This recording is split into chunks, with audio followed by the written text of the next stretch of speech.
Bonjour à tous, j'espère que vous allez bien. On se retrouve aujourd'hui avec une toute nouvelle vidéo et je ne sais pas si vous le savez, mais c'est la 100e vidéo de la chaîne. Ça fait bientôt 2 ans du coup que j'ai monté cette chaîne YouTube et voilà, ça y est, j'ai posté 100 vidéos. Est-ce que vraiment en commençant, j'aurais pensé un jour en arriver là? Absolument pas, du coup je suis trop contente. Aujourd'hui on va parler d'un budget d'abonnés. Du coup vous allez voir le budget de Lucie qui est étudiante. C'est vrai que comme vous le savez je suis passée il y a pas longtemps par la case étudiante et par moment gérer son budget quand on est étudiant, étant donné qu'on a très rarement des rentrées d'argent qui sont fixes, sauf quand on est en alternance, etc. Souvent c'est des petits jobs à droite à gauche. Je suis moi-même passée par là et en analysant un petit peu le budget de Lucie en amont de la vidéo, elle aussi, c'est son cas, voilà, elle fait un petit peu de babysitting et tout.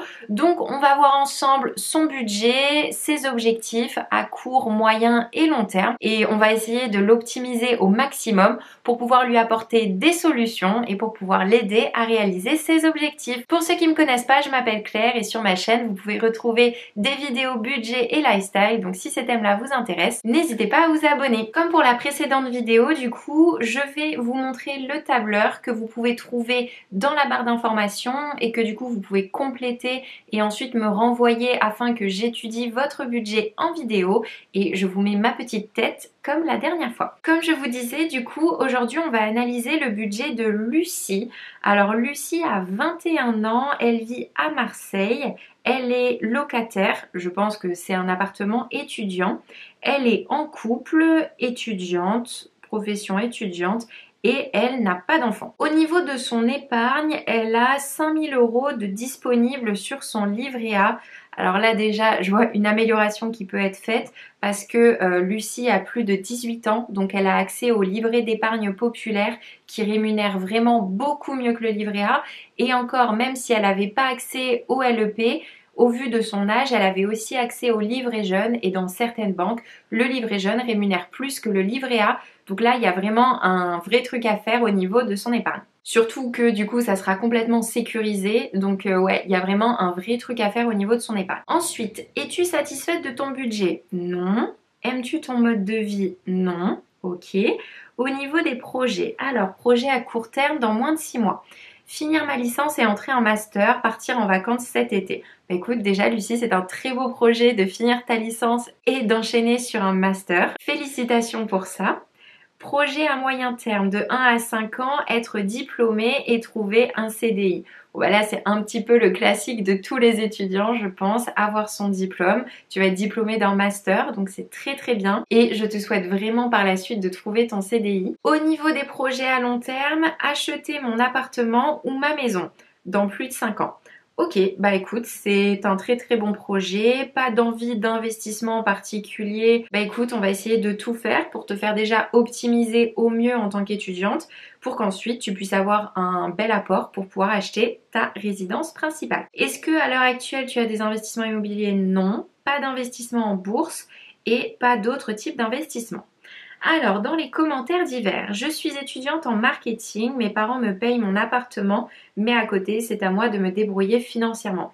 Le profil de Lucie me fait vraiment penser à moi. Avec mes parents, c'était exactement la même chose et j'ai beaucoup de copines où c'était la même chose. En fait, nos parents nous aident en nous finançant notre appartement afin qu'on puisse faire des études dans les meilleures conditions. Et après, c'est un petit peu à nous de trouver des petits jobs à droite à gauche pour pouvoir nous financer nos sorties, nos vêtements, etc. Enfin, toutes nos dépenses un peu plaisir. Je fais des babysitting pour avoir un peu d'argent. Ok, bon Lucie c'est babysitting. Moi, comme vous savez, c'était cours particuliers et babysitting. J'ai un crédit étudiant, d'où mon épargne sur mon livret A. Ok, alors ça c'est, je trouve, la meilleure stratégie, c'est celle que j'ai adoptée et que beaucoup d'amis ont adoptée, c'est de prendre un assez gros crédit étudiant. Dans mon cas, je sais que j'avais pris 10 000 € il me semble. Et en fait, ensuite mettre cet argent sur un livret, je travaillais les étés et ensuite ça me permettait du coup d'abord de toucher à l'argent que j'avais gagné les étés et en faisant comme ça, je touchais au moins possible à mon crédit étudiant, ce qui m'a aussi permis de le rembourser en anticipé. J'essaye de ne pas y toucher, les mois difficiles, j'utilise cette épargne. Ok, j'aimerais rembourser mon crédit si possible pour pouvoir augmenter ma capacité d'épargne, pour pouvoir m'acheter mon appartement ou ma maison aux alentours de Marseille. Mais ça coûte cher. Je suis d'accord avec toi, t'as pas pris la région qui coûtait la moins chère en France. Je sais pas du tout combien c'est un appartement ou une maison aux alentours de Marseille. Je sais pas s'il y a des abonnés qui sont là et s'ils peuvent me donner une idée du budget. Je sais pas si c'est plus cher ou moins cher que Bordeaux, sachant que Bordeaux c'est déjà très cher. J'espère pour toi que c'est un petit peu moins cher. Donc il va falloir qu'on travaille au maximum quand même pour avoir un maximum d'apport. Alors, au niveau de ton budget mensuel, donc ici, on a le récapitulatif et ici, le pourcentage de répartition. Donc, au niveau de ton entrée d'argent, alors, qu'est-ce que tu as? Tu as les APL à 191 euros. Ben, les APL, elles ont augmenté. Avant, moi, quand j'étais étudiante, j'avais le droit à 172 euros. Mes parents payent la totalité de mon logement et j'ai le droit à l'APL et ils me la laissent. Ouais, bah vraiment, t'as de la chance parce que du coup, les APL ont augmenté. Après, les loyers ont aussi augmenté. Donc, ceci explique cela. Pour info et pour information pour tous les étudiants, vous pouvez ne pas être boursier mais avoir accès aux APL. Moi, personnellement, c'est mon cas. J'ai l'impression que c'est aussi le cas de Lucie. Et tout comme vous pouvez être boursier et avoir accès aux APL. Donc ça, vraiment, faites les demandes parce que je sais plus combien de millions de foyers ne profitent pas de toutes les aides que l'État nous donne, que ce soit APL, prime d'activité, il y a vraiment beaucoup d'argent qui n'est pas réclamé et c'est dommage de ne pas réclamer ce que les autres réclament et ce qui nous est dû. Donc n'hésitez pas à vous renseigner.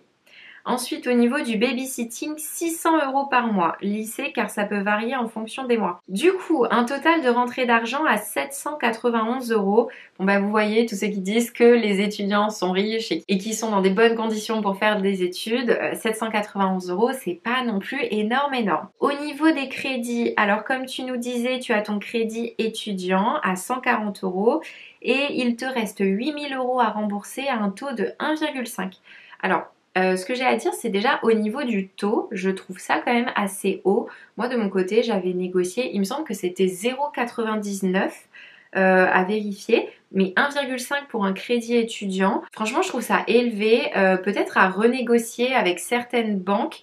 Parce que je pense vraiment que tu peux gagner de l'argent à regarder selon moi. Au niveau de ton épargne investissement, tous les mois tu rajoutes 50 euros pour essayer de rembourser ton crédit plus tôt. Bon bah ça en soi c'est en accord avec ce que tu nous as dit au niveau de tes objectifs. Au niveau de tes sorties d'argent et de tes charges fixes. Alors tu as le pass Marseille à 18,30 euros.